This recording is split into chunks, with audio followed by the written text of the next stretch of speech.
দাসের নামের এক তরুণকে, আমি ডয়চে ভেলের খবর পড়ছি, ডয়চে ভেলে বাংলার খবর, কিশোরগঞ্জের করিমগঞ্জে হৃদয় রবি দাস নামে এক তরুণকে প্রথমে আটক করে পেটানো হয় বলে অভিযোগ, তারপর নিয়ে যাওয়া হয় সেনাবাহিনীর ক্যাম্পে, সেখান থেকে শুক্রবার দিবাগত গভীর রাতে হাসপাতালে নেয়ার পর তার মৃত্যু হয়।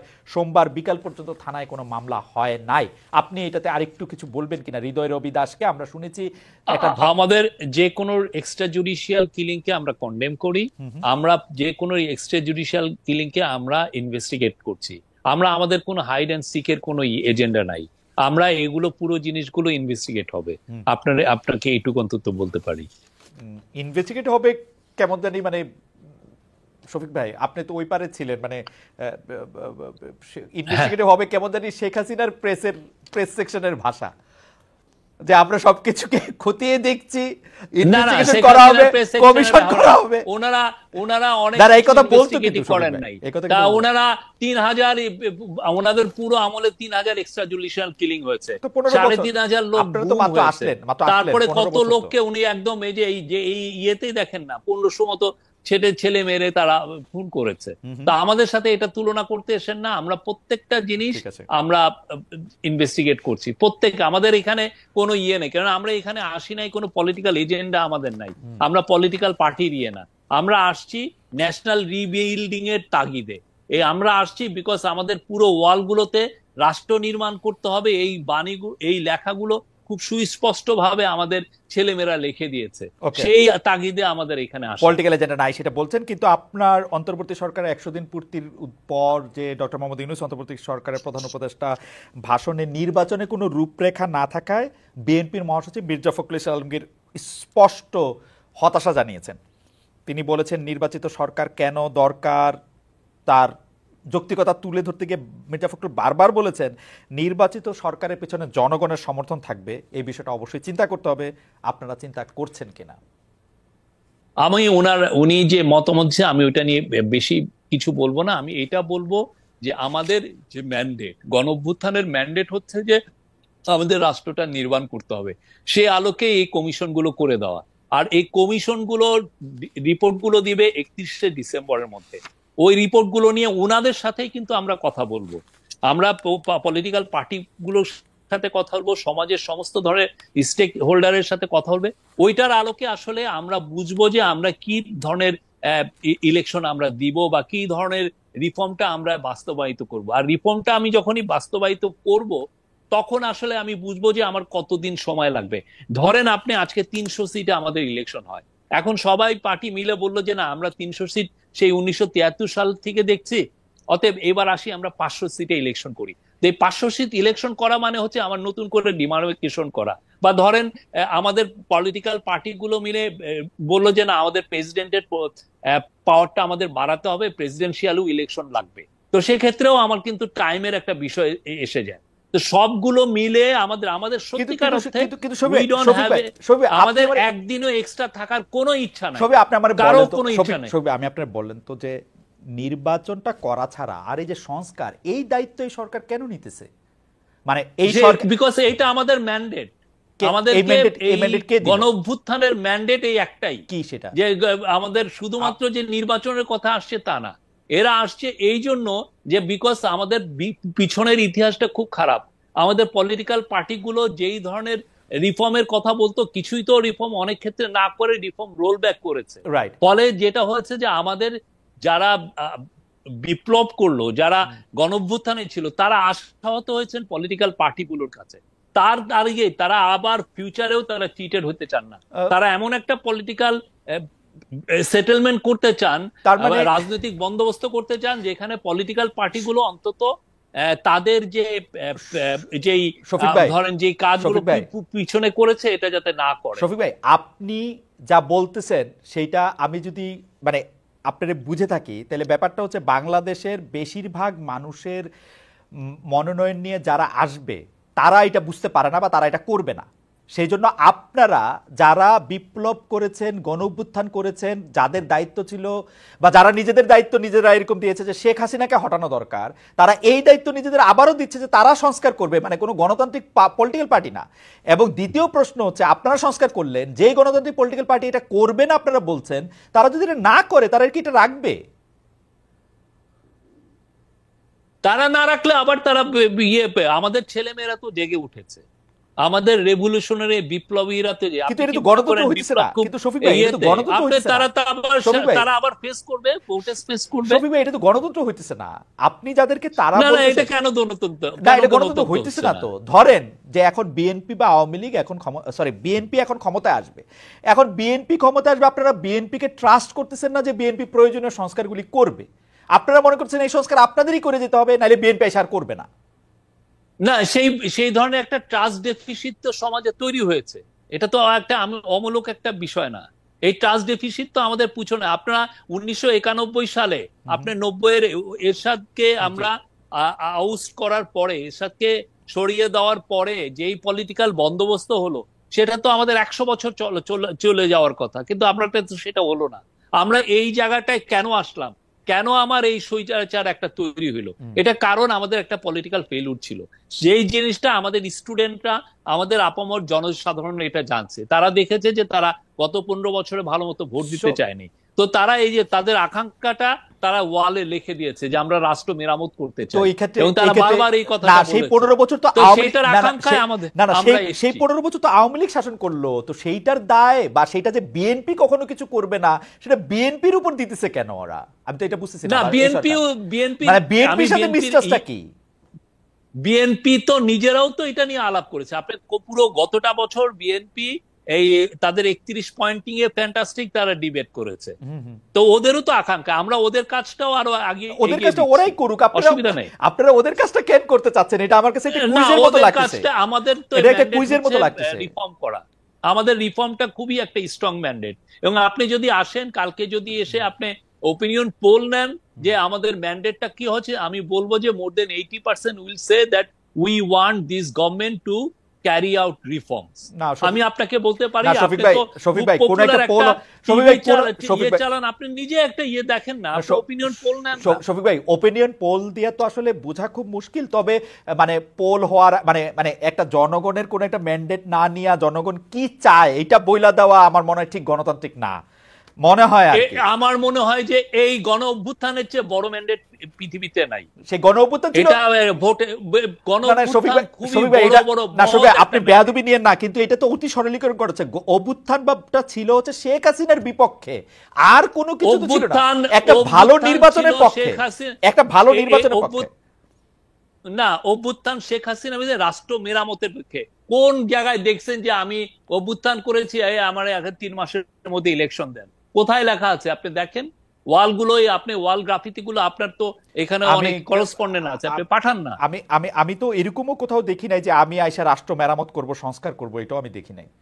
আমি দেখছি শেখ হাসিনা, সেটা তো আমি শেখ হাসিনাকে ক্ষমতা থেকে যাইতে হবে, একটা ভালো নির্বাচন পাইতে হবে, কারণ 15 বছর আমরা কোনো নির্বাচন পাই নাই। আমি একটা গণতান্ত্রিক সরকার, একটা ভালো নির্বাচন দেখতে চাইছি, এইটা আমি মনে করছি। হাউএভার এইটা পুরাটাও, আমি আপনার সাথে যে তর্কটা করলাম, এটা পুরাটাও আমার মতামত না, প্রশ্নটা আপনাকে করে রাখলাম আর কি। আমি জানি যে আপনি ব্যাপারটা নিয়ে ভাবতেছেন, ভাববেনও আর কি। না, আমাদের মিশন খুবই সিম্পল, রাষ্ট্র মেরামতের জন্য যতটুক রিফর্ম করা দরকার আমরা করব, অবশ্যই এটা পলিটিক্যাল পার্টির সাথে কনসালটেশন করে, এবং তাদের সাথে একটা কনসেনসাসের মাধ্যমে এই রিফর্মটা করা হবে। সবাই এটা নিয়ে শেষ প্রশ্ন করি যে আপনার কাছে মনে হইতেছে না আসলে যে পলিটিক্যাল পার্টিগুলির যদি আপনি এটা ছাড়েন, যারা গণতান্ত্রিক প্রক্রিয়ায় নির্বাচিত হয়ে আসবে তারা এটা করবে, এটা আপনাদের মনে হচ্ছে না? অনেকগুলো পলিটিক্যাল পার্টি এসে এটা আমাদেরকে বলছে যে আপনারা করে যান, এই কয়টা নেসেসারি। অনেকগুলো পলিটিক্যাল পার্টি মানে যাদের ভোট জনসমর্থন 2%? না, আমি এটা নিয়ে কথা বলছি না, কার 2% কার 1%, এটা নিয়ে আমার কোনো ইয়ে না। বাট আমাদের এখানে অনেকগুলো, প্রায় 40টার মতো পার্টি তো এসছে, কথা বলছে, তো আমরা তো জানি তারা অনেকেই, বেশিরভাগই চাচ্ছেন যে না, আমরা যাতে খুব নেসেসারি, যেগুলো খুব দরকারি, সেগুলো রিফর্ম আমরা যাতে ক্যারি আউট করি। ওকে, যেহেতু আপনারা অন্তর্বর্তীকালীন সরকার, সেহেতু বারবারই আগের অন্তর্বর্তীকালীন সরকারের সাথে একটা তুলনা আসে, -1 -2 নানা ধরনের ফর্মুলা নিয়ে কথা বলা হয়। আমরা যেখানে দেখেছি যে বেগম খালেদা যে অনেক অসুস্থ ছিলেন, তার বিদেশে যাওয়া অনেক বেশি দরকার ছিল, তার ডাক্তাররা জানিয়েছিলেন তার শরীর স্বাস্থ্য খুব খারাপ আছে, তারপরেও আমি অবশ্য জানি যে কিছুদিন আগে তিনি অনুমতি নিয়েছেন হয়তো আপনাদের কাছে, তিনি হয়তো শীঘ্রই বিদেশে যাবেন, কিন্তু সেটা উনি দেরি করছেন এই ভেবে অনেকে বলছেন যে তিনিও যদি বিদেশে চলে যান, জনাব তারেক রহমানের মামলাগুলি তোলা হয় নাই, তিনি যদি বিদেশে না আসেন আপনারা কোনো না কোনো ভাবে তাদেরকে মাইনাস করে ফেলতে পারেন, এরকম কোনো পরিকল্পনা কি আপনাদের আছে কিনা, বা এটারে আপনি আসলে কিভাবে না, দেখেন? আমাদের যেহেতু পলিটিক্যাল কোনো ইয়ে নাই, আমাদের অ্যাম্বিশন নাই, অতএব এগুলো কোনো নাই। আমরা খালেদা জিয়াকে যথেষ্ট সম্মান করি এবং আমাদের মধ্যে কোনো -2 এগুলো কোনো ধরনের কোনো এজেন্ডা নাই। আমাদের একটাই এজেন্ডা, রিফর্ম গুলো ক্যারি আউট করা এবং ওকে। ভালো একটা ইলেকশন দেওয়া। আচ্ছা, এই সরকারের 100 দিন উপলক্ষে জাতির উদ্দেশ্যে যে ভাষণ দেওয়ার ক্ষেত্রে প্রধান উপদেষ্টা বলেছেন এই সরকারকে ব্যর্থ করার জন্য, অকার্য করার জন্য আমরা বিশাল অর্থে বিশ্বব্যাপী দেশের দেশের প্রতিটি স্থানে প্রতিটি জায়গায় এক ধরনের মহাপরিকল্পনা দেখার কথা তিনি বলছেন। বলা হচ্ছে একটা বড় প্রচেষ্টা হচ্ছে বিভেদ সৃষ্টি করা, কিন্তু আমরা কিন্তু দেখতে পাচ্ছি বৈষম্য বিরোধী ছাত্র আন্দোলনের সঙ্গে এই অন্তর্বর্তীকালীন সরকারের একটা দূরত্ব কি সৃষ্টি হচ্ছে। কেউ কেউ বলছেন এই সরকার কি করছেন আমরা দেখতে পাচ্ছি না, উপদেষ্টা হিসেবে কাদের নিয়োগ দিচ্ছেন আমরা দেখতে পাচ্ছি না। কেউ কেউ এইটাও বলছেন যে ছাত্র আন্দোলন থেকে যে উপদেষ্টারা এসছেন তাদের সঙ্গে অন্য উপদেষ্টাদের এক ধরনের উই এবং দেও সৃষ্টি হয়েছে। আপনি এই ভিন্নতাগুলির ক্ষেত্রে আপনি আসলে কি মনে করেন, এর জন্য আওয়ামী লীগের ষড়যন্ত্র কিভাবে কাজ করছে সেটি কেমনে মনে করেন? আমি মনে করি যে আমি তো 14টা ক্যাবিনেট মিটিং এ ছিলাম, আমি তো দেখেছি যে তারা খুবই একটা ভালো টিম। আমি তো কোনো কারোর মধ্যে বৈরিতা বা কেউ দূরত্ব তৈরি হয়েছে কারোর মধ্যে, এটা আমার কাছে ইয়ে হয় না। আমি মোটামুটি প্রত্যেকটা মিটিং এই থাকি, দেখি তো খুবই দে আর এ ভেরি গুড টিম। আর সত্যিকার অর্থে কিছু কিছু ক্রিটিসিজম খুবই হেলদি। আমরা চাই যে সমস্ত বাংলাদেশের যারা আমাদের যদি দুর্বলতা থাকে, আমরা যদি মিস্টেক করি, সেটা বৈষম্য বিরোধী ছাত্ররাই হোক আর পলিটিক্যাল পার্টি হোক, তারা আমাদেরকে ক্রিটিসাইজ করুক, তাহলে আমরা বুঝবো যে আমরা ঠিক করছি নাকি বেঠিক করছি। আর এটার মানে এই না যে সে আমার থেকে দূরে চলে গেল, কারোর সাথে আমাদের দূরত্ব নেই। আমরা মনে করি পলিটিক্যাল পার্টি বা বৈষম্য বিরোধী ছাত্র আন্দোলন সবই আমাদের অংশীজন, এটা নিয়ে আমাদের কোনো ধরনের কোনো দূরত্ব নাই। আমরা খুবই রাইট অন ট্র্যাক আছি এবং আমি মনে করি যে আমরা আমাদের লক্ষ্যে খুব স্থির আছি। আর আওয়ামী লীগের কথা আপনি কি বলবো, ওরা তো দেখছেন যে ওরা কি ধরনের প্রপাগান্ডা চালাচ্ছে। আমরা বলেছি যে 44 জন পুলিশ মারা গেছে, সেখানে ওরা মিথ্যাচার করছে যে 3000 পুলিশ মারা গেছে। এই 3000 পুলিশ মারা যাওয়াকে কেন্দ্র এটাকে জাস্টিফাই, এটা দিয়ে এই জন্য বলছে, তারা জাস্টিফাই করতে চাচ্ছে এই বাচ্চা বাচ্চা 8 বছর 4 বছর 12 বছরের ছেলেদেরকে যে ওরা নির্মম ভাবে হত্যা করলো, সেটাকে তারা জাস্টিফাই করার চেষ্টা করছে। আমরা যারা যারা পুলিশ মারা গেছে তাদের লিস্ট দিয়ে দিয়েছি, আপনারা যদি আরো কাউকে পান আমাদেরকে এনে দেখান যে ইনি মারা গেছে, ইনি ভয়ে কথা বলছেন না, নিয়ে আসেন, আমরা বলছি তো। আচ্ছা, হ্যাঁ, কিন্তু এই লোকগুলোকে আপনারা ভয়াবহ রকমের এই যে মিথ্যাচার এইটার জন্য করার জন্য তারা মিলিয়ন্স ডলার ছাড়ছে, এবং তাদের মিথ্যাচার এখন দেখা যাচ্ছে যে ইউএস পলিটিক্স এর মধ্যে দিয়েও এখানে হাজির হচ্ছে। শফিক ভাই, আপনিও ভালো করে জানেন যে মিথ্যাচারের তো আসলে এটা তো কোনো জীবনকাল নাই, এটা তো শেষ হয়ে যাবে, এটা ফরমালি দিয়েও বাঁচা যাবে না। মিথ্যা নিয়ে আপনারা এত উদ্বিগ্ন থাকেন না। আমি সাংবাদিক নেতাদের পক্ষ বিপক্ষ বহুদিন ধরে আছে, এটা নিয়ে আপনিও সাফার করেছেন, আমরাও সাফার করেছি। আমরা যে কোন পক্ষ ডিইউজে কোনটা, বিবিএফএসি কোনটা, প্রেস ক্লাবে গেলে কোন পক্ষ চা খাইতে বলে আর কোন পক্ষ সিগারেট খাইতে বলে, সেটা নিয়ে আমরা আসলে নানা ধরনের ঝামেলার মধ্যেই পড়ছি। কিন্তু 5 আগস্ট আওয়ামী লীগ সরকারের পতনের পর কিছু কিছু মিডিয়া হাউস আক্রান্ত হয়েছে, কোনো সাংবাদিকের বিরুদ্ধে হত্যা মামলা হয়েছে, অনেকের এক্রিডিটেশন কার্ড বাতিল হয়েছে, সর্বশেষ প্রেস ক্লাবের সদস্যপদ স্থগিত করা হয়েছে অনেক সাংবাদিকের। এসব ঘটনা মত প্রকাশের স্বাধীনতার বিকাশে ভূমিকা রাখবে নাকি সংকুচিত করে ফেলবে? আমি আরো জানাতে চাই, আপনি দেখবেন যে উপদেষ্টারা কার সাথে কথা বললে কি হবে এবং সেটা নিয়ে এক ধরনের হুমকি দিচ্ছে, যে তাদের মধ্যে এই জিনিসটা কেমনে এটা হইলো যে ধরেন কারোর সাথে কথা বললেই সে একটা প্ল্যাটফর্ম পায়, এটা নিয়ে আসলে অন্যদেরকে খুব বেশি প্রভাবিত করা যায়, এটাতে কেন মনে হইলো? আমরা যেখানে বলতেছিলাম, শফিক ভাই আমি শেষ করি কথাটা, আমি যেখানে বলতেছিলাম যে শেখ হাসিনার যদি সাহস থাকে ক্ষমতা থেকে নাইমে অন্য কোথায় একটা দিয়ে ইলেকশন দেখ, তার সবকটা মেশিনারি ব্যবহার করেও তো থাকতে পারে নাই, এত ভয় কিসের জন্য, বিশেষ করে সংবাদ মাধ্যমে কে আসবে না আসবে? শফিক ভাই, না, আমাদের তরফ থেকে সংবাদ মাধ্যমের স্বাধীনতা সংকোচনের কিছুই করা হয়নি। আমাদের, আপনি জানেন ট্র্যাডিশনালি সংবাদপত্রের স্বাধীনতা কেমনে সংকোচন করা হয়। আমাদের এটা অ্যাডমিনিস্ট্রেটিভ, আগে ডিজিএফআই কে ইউজ করা হতো, এনএসআই কে ইউজ করা হতো, প্রাইম মিনিস্টার অফিসের যে প্রেস টিম যেটা এখন আমি লিড করছি, তাদের কাজই ছিল নিউজ নামানো, একে থ্রেড দেওয়া, ওকে থ্রেট দেওয়া, আপনি নিজে এটার একজন ভিকটিম। না, আমি ভিকটিম না, কিন্তু আমার থ্রেট দেয় না, আমি ভিকটিম না, প্রোগ্রাম আমি ভিকটিম না, আমাকে আমার থ্রেট কথা, দেয় না। আপনি জি, কেউ যদি আপনাকে বলে, কোন পত্রিকা, কোন টিভি স্টেশন, কোন ওয়েবসাইট যদি বলে যে আমাদের এই নিউজটা সরাতে বলেছে, আমাদের এই নিউজটা কিল করতে বলেছে, বা আমার এই লোকটাকে ফায়ার করতে বলেছে, আপনি আমাকে বলেন। আর আপনি ইয়ের কথা বলেন, এই যে অ্যাক্রিডিটেশনের কার্ড ছাত্রলীগের ছেলেকে দেওয়া হয়েছে, যুবলীগের ছেলেকে দেওয়া হয়েছে, এবং এদেরকে দিয়ে এদের বিশাল একটা অংশের 5,000 অ্যাক্রিডিটেশনের মধ্যে 169 জনের অ্যাক্রিডিটেশন নাই।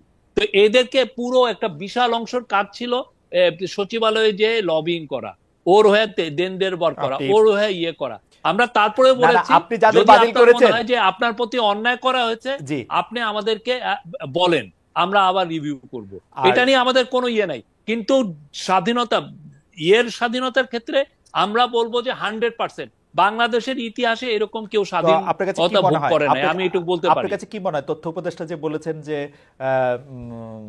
কার সাথে যোগাযোগ করছে না, কি কথা বলেছে, আমি কি স্ট্যাটাসটা বাইর করে দেখবো, পড়ে শোনাবো? আপনি নিশ্চয়ই জানেন। হ্যাঁ, বলেন বলেন, আমরা জানেন মনে হয় নিশ্চয়ই, মানে এটা আপনার কাছে মনে হয় না যে এটা ডেকেছেন, ডেকে বলেছেন যে আপনারা মন খুলে লেখেন, আমাদেরকে ক্রিটিসাইজ করেন। আমরা ক্ষমতায় থাকলে এক ধরনের অন্ধত্ব থাকে, আমরা অনেক কিছু দেখতে পারি না। আপনারা লিখলে আমাদের চোখ খুলে, আমরা ওইটা দিয়ে দেখতে চাই। কিন্তু এইটা বলেন না যে আমরা আপনার ইয়েটাকে আমরা কমাচ্ছি, আপনার স্বাধীনতাকে কমাচ্ছি, কোন ধরনের না। নট এ সিঙ্গেল ইনস্টেন্স আপনি পাবেন কোন টিভি স্টেশনে। আগে এমনও হতো যে একজন, আমি এটা আপনার ইয়েতেই শুনেছি যে আপনার এখানে একজন এসে খুব জ্বালাময়ী বক্তৃতা দিয়ে গেছে, আপনি যখন আজকের বাংলাদেশ না ইয়ে করতেন, ইন্ডিপেন্ডেন্ট টিভি, উনি যেই নিচে নামছেন আপনাদের ওই টিভির নিচে, তখন তাকে এসে লোক এসে ধরে নিয়ে। না শফিক ভাই, আমি বলতেছি না যে এগুলি হয় নাই, কিন্তু সেটি আজকের বাংলাদেশে বক্তব্য দেওয়ার কারণে হয়েছে তা না। পুলিশ তাকে খুঁজতেই ছিল, তারপর তাকে গ্রেফতার করছে।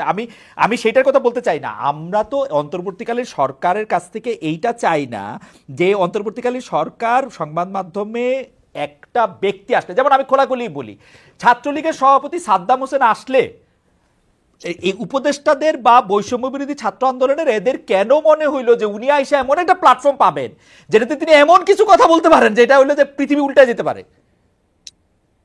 না, আপনি ছাত্রলীগকে তো ব্যান করা হয়েছে, এটা আউটলড। আপনি কি হিজবুত তাহরির তো একটা ব্যান্ড অর্গান, তার আপনি ওদের চিফকে কি আপনি ইন্টারভিউ নিবেন? না, অবশ্য আপনি বিদেশে থাকেন। না না, আমি বাংলাদেশ আইন মানতে চাই। আমি বিদেশে থাকলে আমি এটা করতে চাইতাম, করতে পারতাম, আমি কিন্তু আমি বাংলাদেশ আইন মানতে চাই। আমি গত 15 বছরে তারেক রহমানের কে সাক্ষাৎকার নিয়েছি? আমি গত 5 বছর, আমি শফিক ভাই অন এয়ার বলি, আমি গত 5 বছর এমন কোন স্টোন নাই যেটা আনটার্ন করতে বাকি রাখছি জনাব তারেক রহমানের সাক্ষাৎকার নেওয়ার জন্য। আমি এখানে ওপেনলি বলি, আমি ওপেনলি বলি 2 ঘন্টা 40 মিনিট তিনি আমার সাথে কথা বলেছেন, টেলিভিশন ক্যামেরার সামনে কথা বলতে চান নাই। আমি আপনাকে বলি, আমি একমাত্র ওনাকে এই ইলেকশনের আগে আমি ওনার সাক্ষাৎকার নিয়েছি, তাও সাক্ষাৎকারটা নিয়ে আমি লন্ডন ডেডলাইন দিয়েছি যাতে আমার উপরে ঝামেলা না হয়। না কিন্তু একমাত্র আমি না, কিন্তু শফিক ভাই, আমি কিন্তু ওনাকে চেষ্টা করেছি 5 বছর। আমি এটা বলি, এই উদাহরণ যখন দেওয়া হয়, এই উদাহরণ যখন দেওয়া হয়, ছাত্রলীগের হাতে রক্ত, ছাত্রলীগের একটা লিডারকে আপনার ইয়ে দেওয়া মানে হচ্ছে তাকে প্ল্যাটফর্মিং দেওয়া। আমি মানলাম শফিক ভাই। না, আমার চয়েসটা দেখাইছি যে আমার চয়েসটা আমার কাছে কিরকম। যখন আমার কাছে মনে হয়েছে যে কোনো ভিকটিম যদি মনে করে তারে প্ল্যাটফর্ম দেওয়া, তখন এইটা আসলে সকল আইনেই আটকায়। এটা যেমন বাংলাদেশের আইনে আটকায়, এটা আমেরিকান আইনেও আটকায়। কারণ একটা ভিকটিম যখন ট্রমাটাইজড হইতে পারে এরকম একটা লোকের কথায়, সেইটার যখন ব্যাপার আছে, তখন এটা বাংলাদেশ আইনেও আটকায়, এই আইনেও আটকায়। আমি যেটা বলতে চাইতেছি, স্পষ্টত উনাদের মনে হয়েছে যে এই রকম কেউ আসলে সে একটা কথা বলতে পারবে, যেই কথায় সে আমাকে কনভিন্স করতে পারবে, বাংলাদেশের মানুষকে কনভিন্স করতে পারবে, সেটা আপনাদেরও মনে হয়েছে। এইটা কি ঠিক কিনা আসলে? আপনারা এই ভয়টা অমূলক পাচ্ছেন কিনা? কনভিন্সের বিষয় না, এটা কনভিন্সের বিষয় না, এটা হচ্ছে আপনার একটা মানে আপনি এই মোরাল চয়েসটা করবেন কিনা, সেটা হলো আপনার বিষয়। হ্যাঁ, আপনি কি মানে আপনি কি আনসারুল্লাহ বাংলা টিমের সাধারণ সম্পাদককে ডেকে আপনি কি ইন্টারভিউ করবেন? সাংবাদিকদের জন্য এটা তো হচ্ছে সাংবাদিকদের জন্য এটা সাংবাদিকদের হলো জন্য তো ইয়ে। যে কোনো সময় যে কোনো ইন্টারভিউই আসলে, এটা যদি আইনের বাধা না, না এটা থাকতো, হয়, আমি এটার বাইরে আমি এটা মোরালি হয়। মনে করি না যে এই ইন্টারভিউ নেওয়াটা, আমি মোরালি মনে আমি বলি, মোরালি আমি মনে করি না যে ইন্টারভিউটা নিলে আমি আমার মোরালের দিক দিয়ে এথিক্সে দিয়ে, যেটা আপনি সংবাদ সম্মেলনে বলেছেন, আমি মনে করি না যে এতে আবার কোনো মোরাল কোনো কিছু আছে। আমি আমি মনে করি যে ইন্টারভিউটা, কিন্তু আইনের ব্যাপারটা, আমি আইনের প্রতি শ্রদ্ধাশীল বাংলাদেশেও আমেরিকাতেও, এইটা আমি আই গট ইট। কিন্তু আপনাদের মনে হইতেছে কিনা একটু বেশি, এবং অ্যাক্রেডিটেশন ক্রেডিট কার্ড বাতিলের কথা আপনি যাদের কথা বললেন, তাদের ব্যাপারটা কি আসলে এটা ঠিক? মানে মানে মানে যাদেরকে বাতিল করা হয়েছে তারা তাদেরকে তো তারা সাংবাদিক যদি হিসেবে- মনে করে যে তারা জেনুইনলি অ্যাফেক্টেড, তারা আমাদের কাছে লিখতে পারে, তারা আমাদেরকে বলতে পারে যে আমার কেসটা রিভিউ করেন। অবশ্যই আমরা রিভিউ করবো। আমি কথা দিলাম আমরা রিভিউ করব, অসুবিধা নাই। কিন্তু কিন্তু তাদেরকে এটা ইয়ে হবে, কিন্তু আমরা যেগুলো দেখেছি সেটার আলোকে আমাদের কথা। আর একটা জিনিস মনে রাখবেন, অ্যাক্রিডিটেশন কার্ডকে স্ক্র্যাপ করা মানে আপনি জার্নালিজম করতে আমরা মানা করছি তা না। আমার অনেক দিন অ্যাক্রিডিটেশন কার্ড রিনিউ হয় নাই, আমার জার্নালিজম আটকায় থাকে না, কারণ অ্যাক্রিডিটেশন কার্ডের মাধ্যমে আমি তো আপনি খুবই ভালো জানেন, আমার যে শুধুমাত্র আমার যে শুধুমাত্র সেক্রেটারিয়েটে আপনার ঢোকার একটা ফ্যাসিলিটি হয়, এছাড়া আর কিছু হয় না অ্যাক্রিডিটেশন কার্ডে। শফিক, আমার তো অ্যাক্রিডিটেশন কার্ডটা কবে ছিল, কবে এটার মেয়াদ গেছে, সেটা আমার তাহলে মনেও নাই, সেটা আমার মনেও নাই। কিন্তু কিন্তু আপনার কিন্তু জার্নালিজম এইটার আটকাইছে, না, কিন্তু আমার তো মনে হয় না। কিন্তু এইটারে এত গুরুত্বপূর্ণ আপনিই বা কেন মনে করলেন যে ধরেন এটা একটা স্টেটমেন্ট দেওয়ার জন্য যে আমরা আপনাদের অ্যাক্রিডিটেশন কার্ড বাতিল করে দিচ্ছি, ব্যাপারটা কি এরকম? You wanted to make a point? না না, আমরা দেখেছি যে এই অ্যাক্রিডিটেশন কার্ডে অনেকে ছাত্রলীগ, যুবলীগ, ইভেন আওয়ামী লীগের লোকজন বা তৎকালীন পতিত স্বৈরাচারের মিনিস্টারের ব্রেন ট্রেন এদেরকেও দেওয়া হয়েছে। তো এটা তো অবশ্যই আমাদের রিভিউ করাটা তো দরকার, ঠিক না? আর এটা নিয়ে আমরা আবার বলছি, আমরা এটা নিয়ে একটা রুলও হবে, এটা নিয়ে আমরা একটা পারলে আইন করব যে কিভাবে একটা একটা যাতে একটা রুলস এন্ড রেগুলেশনের মাধ্যমে এগুলো দেওয়া হয়। ওকে, শফিক ভাই, বৈষম্য বিরোধী ছাত্র আন্দোলনের সমন্বয়কদের অনুরোধে, মানে একরকম জোর করেই, যেটা আসলে ডক্টর ইউনূস বলেছেন, প্রধান উপদেষ্টা হয়েছেন ডক্টর ইউনূস এরকম বলেছেন, যারা জীবন দিয়েছে, যারা রক্ত দিয়েছে, তাদের ডাক আমি ফিরিয়ে দিতে পারি নাই, যারা এই সুপ্রিম স্যাক্রিফাইস করছে তাদের ডাক আমরা ফিরিয়ে দিতে পারি নাই। সেই সমন্বয়করা মধ্যে থেকে তিনজন সরকারেও আছেন, বৈষম্য বিরোধী ছাত্ররাই আবার বিভিন্ন দাবি দেওয়া নিয়ে মাঠে নামছেন।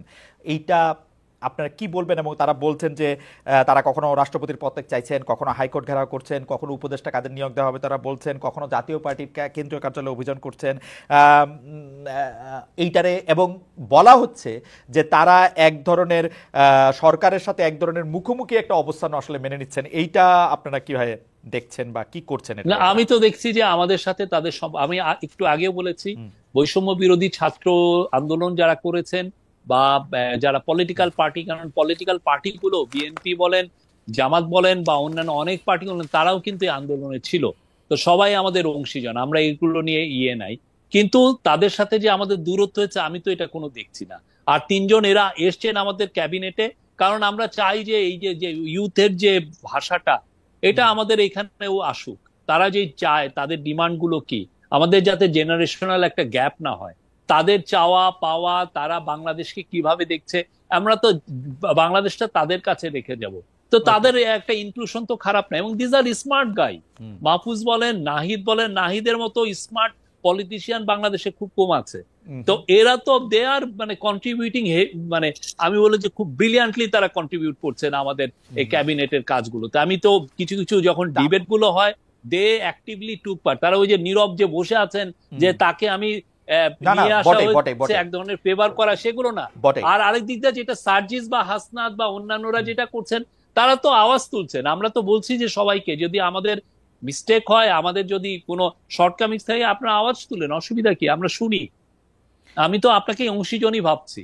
ওকে, ফ্যামিলিতে থাকে না, আপনার সাথে তো আমার ডিফারেন্স অফ ওপিনিয়ন হয়, তাই বলে তো আপনি আমার এনিমি না। ডিফারেন্স অফ ওপিনিয়ন হলে এনিমি না, এটা একটা ভালো কথা। কিন্তু আমরা যদি ধরে নেই যে রাজনৈতিক বা অন্য কারণে এই সরকারের সময় সংখ্যালঘু সম্প্রদায়ের আক্রমণ, তৌহিদি জনতার ব্যানারে মাজার, বাউল আখড়ায় হামলা, যৌনকর্মীদের অনিরাপত্তা, পোশাকের জন্য নারীদের অপদস্থ করা, এইটা যে কথিত আওয়ামী লীগের কথিত যে সাংস্কৃতিক দার্শনিক বয়ান, তারাই আসলে প্রতিষ্ঠা করতেছে কিনা শফিক ভাই? না, আমরা এগুলো ব্যাপারে খুবই স্ট্রং নিয়েছি। মাজার ভাঙার বিষয়ে আমরা স্ট্রং মেজার নিয়েছি। আপনি দেখেন, আমরা যখন স্ট্রং মেজার, এরপরে আর একজনও সাহস পায়নি এটা হবে না। তারপরে আপনি যে ছেলেটার এগেনস্টে ইয়ে আসলো যে সে কক্সবাজারে একটা ইয়েদেরকে একটা মেয়েকে বোধহয় সে প্রহার করেছে বা এটা তাকে বাজে কথা বলেছে, রাইট। তাকে ওই দিন কক্সবাজারে 510 মিলিমিটার বৃষ্টি হয়েছে, ওর মধ্যে তাকে অ্যারেস্ট করা হয়েছে। কেন এগুলোর ব্যাপারে কোনো ছাড় নাই। আর অন্যান্য সমস্ত কিছুতে, আর মাইনরিটির কথা আমরা তো অস্বীকার করছি না যে কিছু অ্যাটাক হয়নি, হয়েছে, কিন্তু আমরা বারবার বলছি এগুলোকে এত ওভারব্লোন করা হয়েছে, এত হিউজলি এক্সাজারেটেড করা হয়েছে যে এটা নিয়ে অনেকে পলিটিক্স করছেন, এটা আমরা স্পষ্ট দেখতে পাচ্ছি। আপনি দেখেন যে হিন্দু বৌদ্ধ খ্রিস্টান ইউনিটি কাউন্সিল যে রিপোর্টটা দিয়েছেন সেটাকে রিভিজিট করেছে নেত্র নিউজ। তারা দেখেছে যে ওদের যে 9 জনের যে মৃত্যুর কথা বলা হয়েছে তার মধ্যে 8টা মৃত্যুর ক্ষেত্রে ওরা মোটামুটি নিশ্চিত যে এটার কোনো রিলিজিয়াস মোটিভেশন ছিল না, এটা কোনো সেক্টারিয়ান ভায়োলেন্স না। তো তারপরে দেখেন এই রিপোর্ট যে ওরা করেছে, হিন্দু বৌদ্ধ খ্রিস্টান কাউন্সিলের উচিত ছিল বলা যে না আমরা এই রিপোর্টটা আমরা ওন করি বা ইয়ে, কিন্তু তারাও তো চুপচাপ। তারা তো বলা উচিত ছিল যে নেত্র নিউজ যেটা তাদেরকে বলেছে। 9 জনের মধ্যে 8 জন সংখ্যালঘু যারা মারা গেছেন তারা আসলে ধর্মীয় কারণে মারা যাননি। তাহলে এখন এইটা তো আপনি যদি এইটাকে, অথচ এটা দেখেন আমার মনে হয় যে একটা মৃত্যুর কারণ আমরা করোনার সময় দেখেছি, আমরা করোনার সময় দেখেছি 11 মিলিয়ন বার এটাকে ওদের রিপোর্টটা 11 মিলিয়ন বার সাইটেড হয়েছে। শফিক ভাই, ডু ইউ নো মানে কি পরিমাণ মিস ইনফরমেশন এটা তৈরি? এটা আমার কাছে মনে হয় যে মিস ইনফরমেশনের পাশাপাশি আপনাদের একটু দেখাও দরকার এরকম ঘটনা ঘটছে কিনা। এবং আমি মনে করি যে করোনার সময় বাংলাদেশেই যারা মারা গেছে তাদের অনেকের মধ্যে করোনায় মৃত্যু হয়েছে এটা বলে এটা করা হয়েছে, এবং এই সময়ের মধ্যে কোনো একটা সংখ্যালঘু সম্প্রদায়ের কেউ মারা গেলেই এইটাকে পলিটিক্যাল কিলিং বলা যাবে কি যাবে না সেটাও আসলে একটু দেখা দরকার, নাকি পলিটিক্যাল কিলিং হয়েছে। কারণ একটা মৃত্যু, শফিক ভাই আপনি জানেন, আপনি মাঠে সাংবাদিক ছিলেন, যে একটা মৃত্যুকে আসলে নানাভাবে রাশামন সিনেমার মতো নানাভাবে ব্যাখ্যা করা যায়।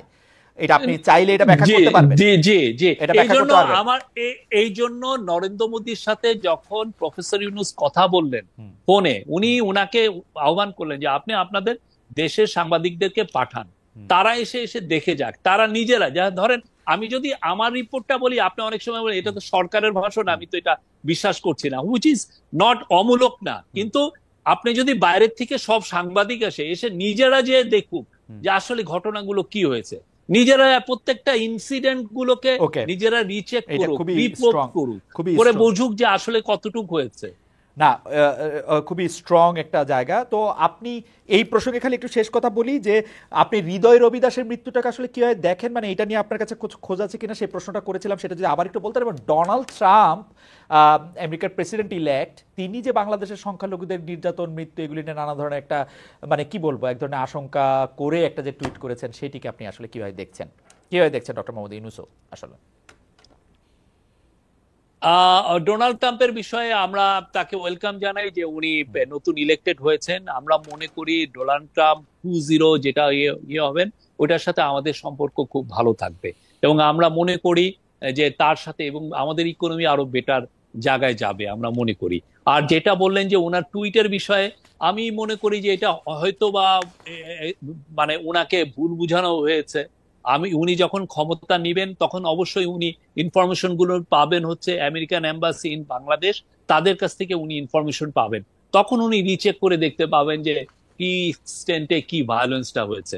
এবং তারা বাংলাদেশে আমেরিকান এম্বাসি খুব ভালো, তাদের নিজস্ব ইনফরমেশন গ্যাদারিং এর সিস্টেম আছে, অবশ্যই তারাও তো দেখেছে যে কি হয়েছে। ওকে,